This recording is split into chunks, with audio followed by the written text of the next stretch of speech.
toward this computer. Okay, so a couple things to go over before we get started. Had some good ideas, a little bit of news coming from the teacher meeting. Let me make sure the mic is on my. Yep, it's on the snowball. Okay, if you're wondering what that is, this is a snowball. So, okay, so we have a real short chapter today, but I did kind of find something else to bring in. You guys might find interesting. Let's see where to start. Okay, so yes, we're going to cover Tangerine today, and I actually meant to bring this in for you guys while we were in class, but I never got the opportunity to. And I have to kind of be careful, but I actually have a high school history book that's really, really old. And it's from 18, I think. I have to double check. Let me double check here. Just don't want to lose my page because I found a cool page. This was published in 1874. So right after the Civil War. And this would have been the textbook you would have if you were a high school student, or even an 8th grade student for that matter, in 1874. So I thought I'd talk a little bit about this today. And then to wrap things up, because I've only got 30 minutes, I might, depends if you guys want me to, I might take you guys down and let you see the hydroponic plants and how they're doing. Remember, this is pretty much all of STLP stuff's gone, and it's mainly H2O Grow, my little side business thing. But you can kind of see how that looks if you guys want. So I'll wait for you guys to respond in the chat and say, hey, yeah, I really want to see that. So that's the plan for today, is to go over general news, the chapter, talk about the school history book, and then maybe if you guys are interested, maybe sneak downstairs and take a peek at the plants. So in news, as you know, I was just kind of figuring this out last night. We moved into Anvil in the house we bought, this one, like a week before all of this stuff kind of happened with the pandemic. So we never really had a chance to unpack. We've not really been able to buy furniture because every place is closed. So a lot of my stuff is just kind of scattered around. And I'm trying to find my GoPro, because if I can find the GoPro, it's wireless and it'll connect to my computer.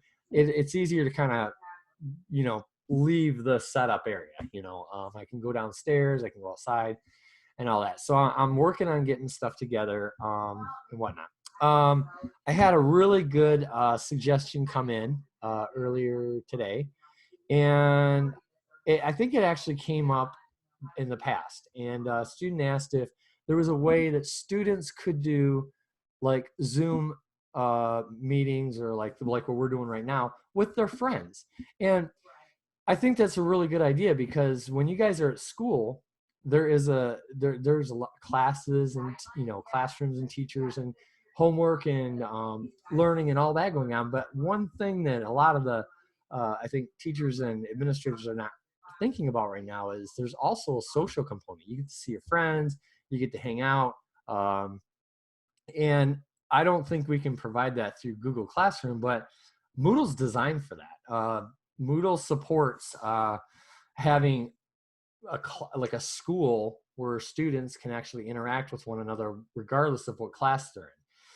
So in response to that, I guess I'm going to go to share my screen for a second so you guys can see this. So I'm going to share my screen, and I'm going to show you what I'm working on. Let's go here. Okay, so you guys should see my screen now. If I go all the way back out to the home page of Moodle, I'm creating a new class. And now you're seeing my view, so there's a lot more bells and whistles. But I created a class, and I called it the Student Commons. And here's what the icon looks like, Student Commons. And I was trying to do some things with the course format. That's like how the course actually looks. I was trying to make it more like Facebook, or maybe, old school MySpace, or Instagram. There are a few plugins I can get to kind of change how the format inside the course looks, but I can let you guys use Zoom. There's a couple different ways I could go about that, and I think if we were to try this and you guys want to do this, I can go ahead and tell you that I can load every student that I have in Moodle into this course. That's easy. So everyone will have access. Instead of seeing just English RTI, you'll see student comments. And what I can do is say, okay, there'll be a student Zoom meeting for free to anyone to join on, let's say, Friday, and you guys figure out a good time. Let's say Friday at 3 o'clock. And I'll launch the Zoom meeting, and I'll try to set Zoom up so that I know I can give like video and screen sharing and all these different things that you guys can do to you guys. And, I'll just moderate. So, there's no real craziness going on or anything inappropriate. But I would have no problem with letting you guys just, chill in there for half an hour, whatever. The other way I could do it is if I find responsible students that I can change your role from student to something with more permissions. I could give certain students the ability to launch a Zoom meeting. The only thing that I have to make sure is it has to be recorded. I can't not have it recorded because, if some student does something inappropriate or does cyberbullying or something like that, I need to have a course of action so I can say, hey, that's not appropriate, and we can follow through with whatever Mr. Morgan says. I talked to Mr. Morgan about it. He's all for it. He had some of the same concerns like any other teacher would have, but we can do this. And depending on how responsible you guys are with this could be a really good thing. And guess what? This can count for your, hold on, I have a person here. Yikes. This can count for your contact. So someone, I thought someone was trying to join, but so it could, it can count for your contacts. So if you guys record it and we have a student come in and he's hanging out with you guys and having a conversation, I can count that for contact. So I'm all for it. So I'm in the process of putting this course together. It's a couple of different ways to do it. This would give you guys the ability, and you can use the messaging system site-wide now. I know that many of my even 8th graders have logged in trying to message. But the thing about messaging is I think you guys have to add each other's contacts and approve it before it'll let you guys just send random messages to each other. And that's a security protocol so that, no one gets messages that they don't want. So you have messaging, you can do your own discussion boards. You could do Zoom meetings. There's actually another video conferencing software out there that is called Alpha View, and there's a Moodle integration for that. And it's the same thing as Zoom, except it's a little bit different in that it's more designed to show all the students at one time, kind of like you're sitting in class. And that's why it's called Alpha View, is because you have a much broader view of everyone's video and audio. I'm not sure how good the functionality is. So far with using Zoom, in my opinion, it by far beats Google Meet, Microsoft Teams, even Big Blue Button. The moderator has a lot more control, even despite the news media saying, "Oh, people are Zoom bombing." Well, not if it's implemented properly. The issue we had with a few students getting in, which I'm sure were 8th graders, was I sent the direct link for Zoom out over Remind, and some of my 8th graders were on that Remind, text message thing, so they were able to click in because they were students. So I think it's a good idea, and I know if any of you are interested in taking a more of a role with that Student Commons course, that's great. I have no problem with that, and I'll support you as long as you guys are not being inappropriate or anything like that. So absolutely. And there's a lot of things Moodle can do that I am not using. Basically, I'm putting up the resources, the text, the chapter each day. I'm doing a link to a YouTube video for the audio, and then the Zoom video conferencing feature. But Moodle can do a lot. It can do polling. It can do a lot of fun things. There's games you can do. There's badges you can earn. I mean, there's really no end to what you can do in this system. And I would invite as much creativity from you guys as you'd like. So that's an update on that. There's going to be an update at 2 o'clock today, big one on grades and grading and what we're supposed to be doing. The governor, sorry guys, is going to announce next week what the plan is for the rest of the school year. I'm thinking you guys, I don't think we're going to be going back. I think there are going to be some elements put in there for maybe credit recovery, some things like that. I don't know. We have a lot of students that are not doing work. And I've been stressing to everyone that I can that, I've been in distance learning for over 20 years.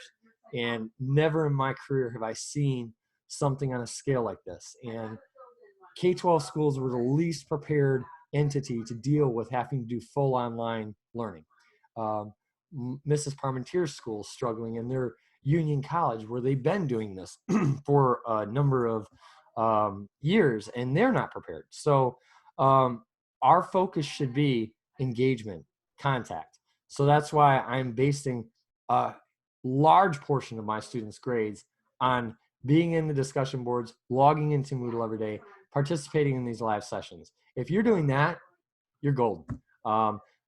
Yes, I care about the novel. Yes, I care about the content. I think it's interesting, but I understand some of you may have a lot of things going on at home that might make that really difficult to perform well. So I'm not going to put up an end of novel test or anything really difficult. I just want you guys to read and enjoy the novel and talk about it and do these live sessions. After we finish the novel, like I said, there's a lot of things that I can try to do. We can go down and check out the hydroponics. We can do. I mentioned doing a little thing on throwing a cast net. I have a lot of little weird things that I've done that might be interesting to you. I've got a hydrophone, which is an underwater microphone that I've played with in the past. I mean, the sky's the limit. I'm worried about student engagement, and if I have student engagement, I can find teachable moments so I can keep you guys learning till the end of the year. And that to me is the most important thing is just having that student engagement. I would really like to see, our live sessions have 40 or 50 students in a session. That's my goal. And I would really like to see that. So spread the message, help people get online, tell them what they need to do. Say, hey, Mr. P's not hammering us with work or busy work. He's trying to make it interesting. That's great. So that's kind of the updates and what happened with the meetings and what I'm doing with the student commons area. We had a very short chapter today in Tangerine. This is not going to take long. It's not going to take long at all. So today's Thursday, November 30th. I did put the audio up in Moodle for you guys if you need it. That audio, just as a side note, one of those videos usually covers like 3 chapters.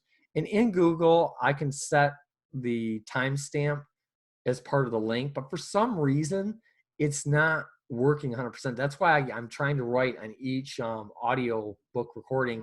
This chapter starts at 17 minutes or 5 minutes or 25 minutes. So that's what that number is. It tells you where the chapter for the day starts in case the link doesn't automatically jump you right to that spot. It seems to want to jump about 25 seconds behind where I set it to go. So it's like trying to hit a moving target with your eyes closed. It's a little difficult to get that to start right on the chapter.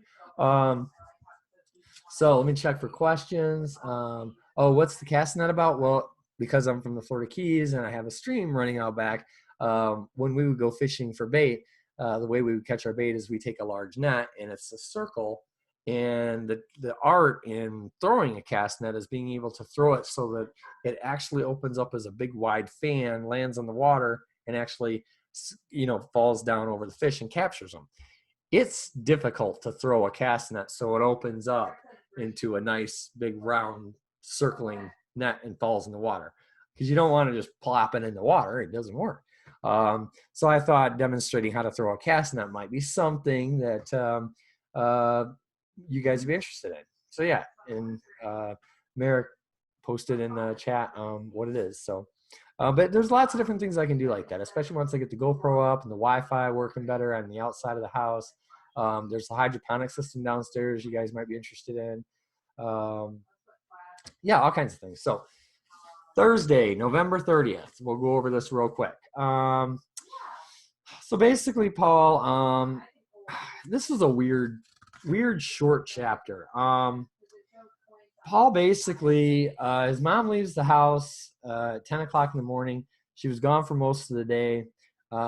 He ends up getting his blue suit from the closet, a suit that he had worn to Mike Costello's funeral. He puts it on and he says he must have looked funny. So he walks straight out in his backyard until he's at a gray fence. And he kind of has like a mental breakdown. He's breaking down and he gets down on his knees and he grabs a piece of the dirt, the sod. The sod's dirt with grass. And he notices that there's roots and there's sand and things in there that he never really paid attention to. And he kind of realizes that he's thinking about Lewis and how Lewis is gone and Lewis is now buried, and he likens it to that. And then he thinks about Lewis as a man he barely knew, but he kind of feels like he's connected to Lewis. So he's basically really upset about, everything that has happened. So when he's finished, he's crying in the dirt. He's just kind of letting everything out. He pushed the sand back into its position, and then he throws his suit into the garbage.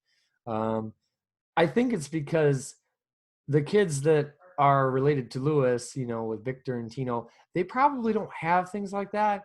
And he wants to be able to relate to them. He sees the world as they do, even though he's from Lake Windsor Down, which is a wealthier area. He gets along better with the students that don't have as much. So I think that's where that's coming from. And he says at the very end of the chapter, he feels like Lewis is a part of him now, and he feels like a different person.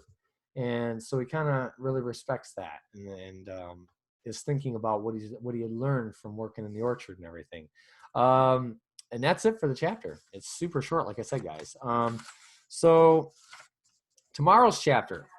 Tomorrow's is long. It's like 1, 2, 3, 4, 5, 6. Still going. 7. 6 pages long, which means it's 12 front and back. So it's a bigger chapter. So make sure you read through that. It's a really good chapter. It gets into, I got to remember what this one's about.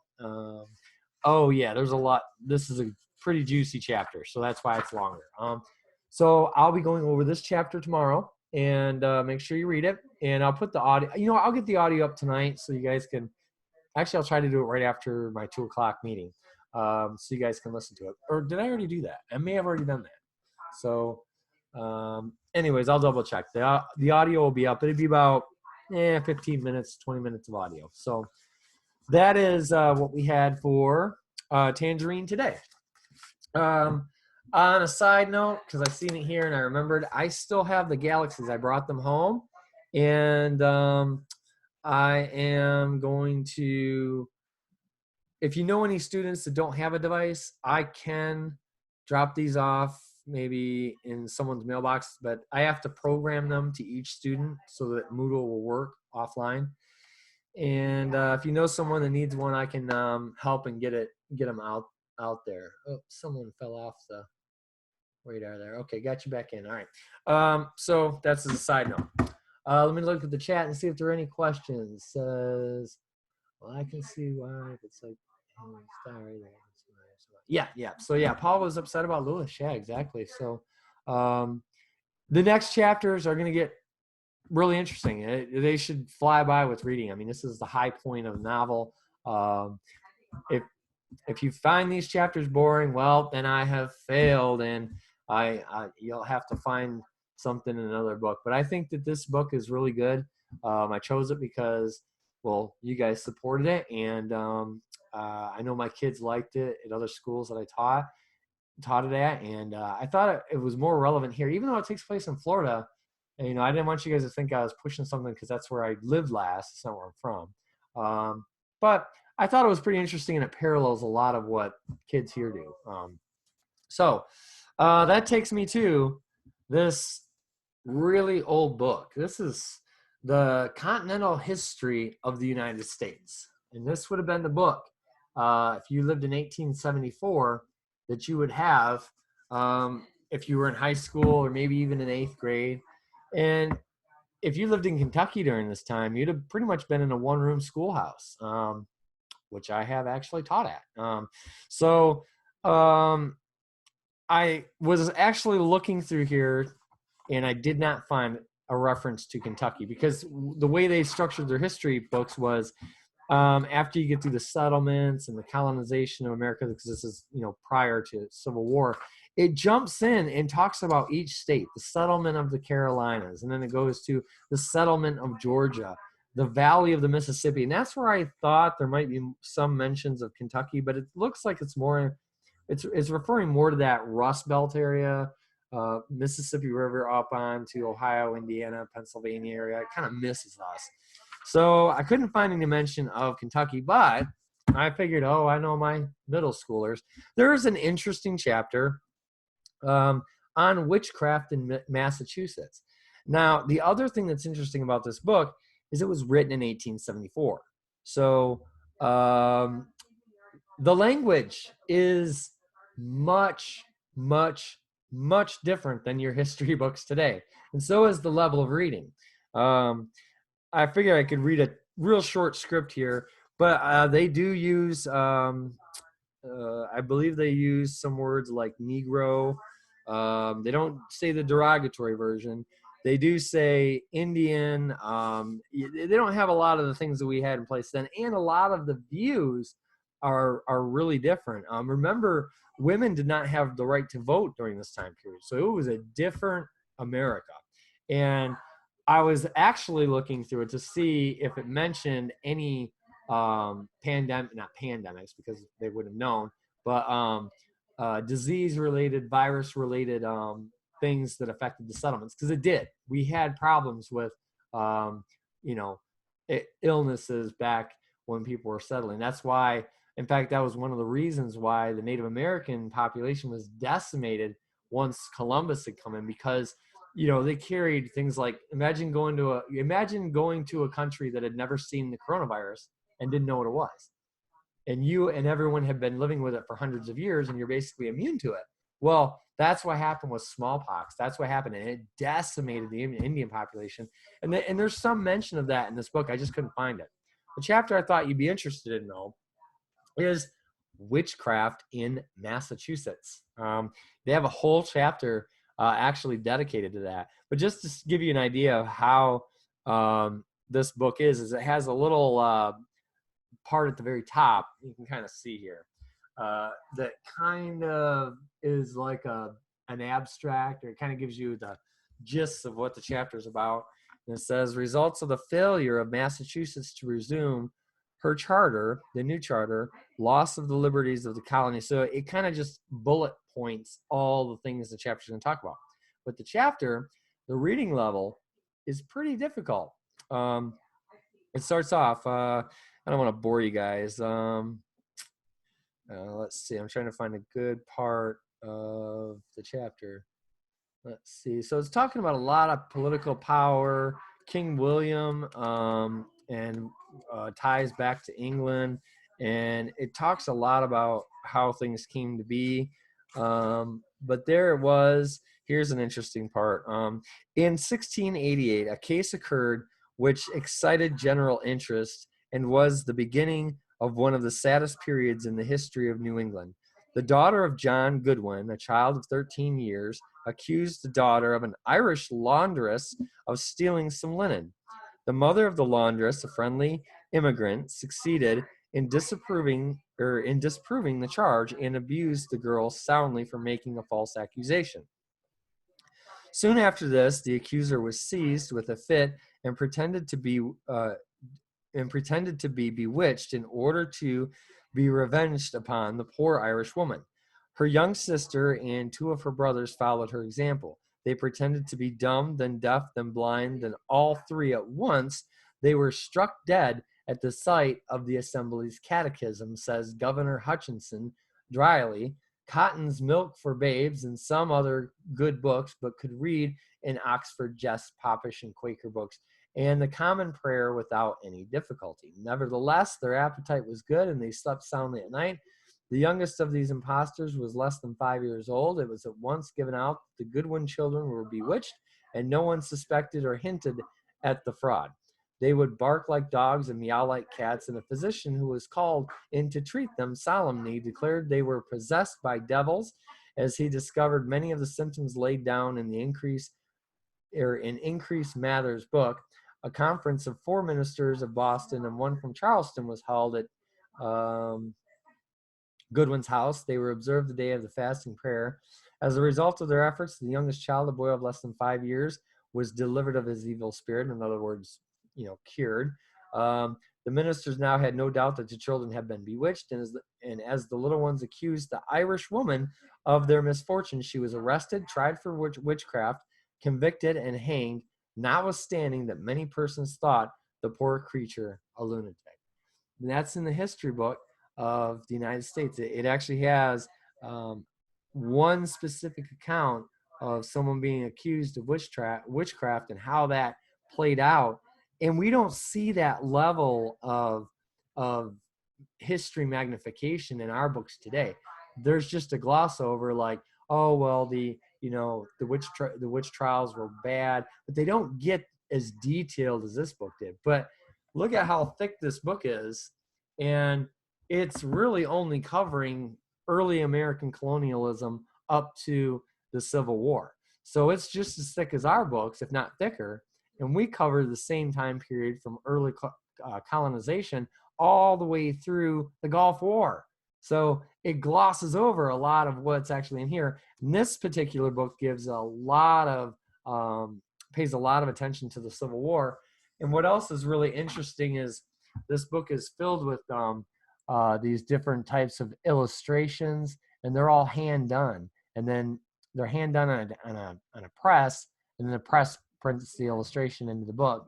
In some areas of the book, I believe, have full page size illustrations.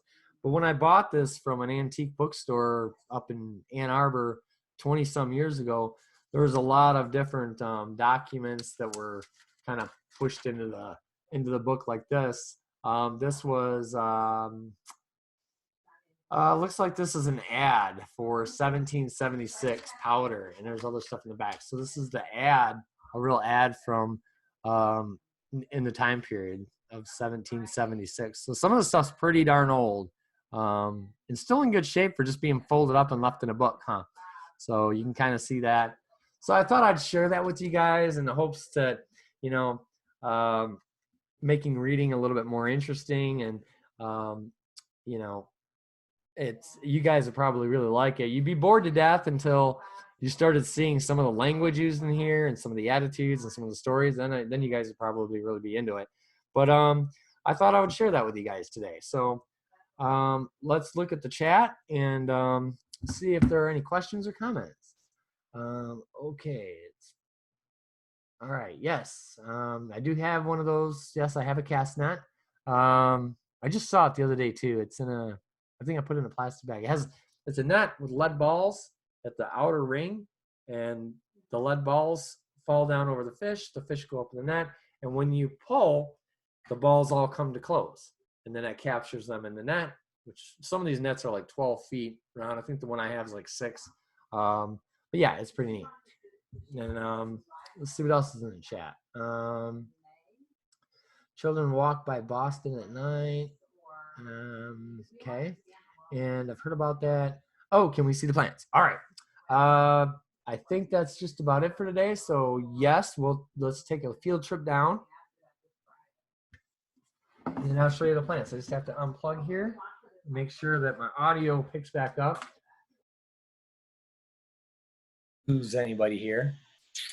Okay, can you guys still hear me? Yes. Okay. All right. So you're gonna not see much for a minute. We're gonna travel.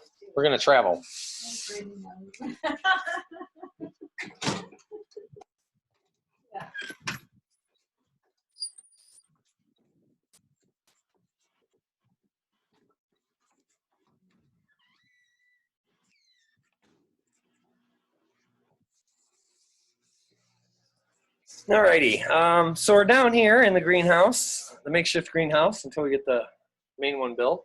It's a little chilly down here. It's, I don't know if you can see that, but the average temperature, because it's kind of cold outside, is down to about 60 degrees with almost 60% humidity. And I guess we'll look at some of the plants here. It's tricky because I have to like do this with my laptop, and I'm gonna have to lose my glasses here. All right, so here's this is propagation, and there's not really much going on here. Some algae's growing. That's bok choy. That's bok choy. Basil plants have gone crazy, and then there's a lot of tomato plants going in the nursery here. So if we look over here at the nursery, hope you guys are seeing this okay. Yeah, it looks pretty good. These are all tomato plants, and they're kind of getting too big for nursery, so they need to go somewhere else. And then here, this whole row is basil. It smells very strong. I can smell it from here. These guys here are cucumber, and they're doing pretty good. They're starting to bump up. Way back there, we have tomato plants and some bok choy that's getting really big. And then here's where all the lettuce starts. That's the Salanova, and then this is Dragoon. And then we have all these, see what I'm doing here. Yeah, there is all these basil plants, and these basil plants are really getting big. They're ready for dirt. These basil plants will get like 3 to 4 foot tall and 2 to 3 foot around.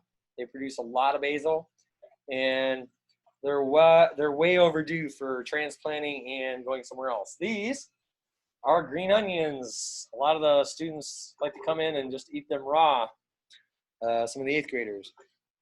We have basil, dragoon lettuce, bok choy. And then we get here, this is spring mix lettuce, like we had. And this is after a cutting. It's kind of a test to see if it grows back. And it is growing back. We'll see how it does. And then we have baby green spring mix coming up. And then we have more spring mix. Over here we have a different hydroponic system. This has been more for bigger plants. We got the pepper plants all in pots because it's cold outside. And there's some pepper, basil. That is actually a blackberry bush with tomato plants in with it. Rosemary, pepper plant, and a big pepper plant. Then we have tomato plants, jalapeno in a pot, jalapeno in hydro, some more onions, but notice these onions are starting to flower. And these are actually garlic shoots. That's garlic. Great for the salads. So that's a short update. I can't see if anyone's asking questions in the chat, but kind of a look at what's growing, and nothing else is really in propagation right now. Kind of have a problem because they're not selling any seeds at the time being. It's all closed down. So all right, we'll go back upstairs and then we'll answer questions, wrap up, and give me 1 second.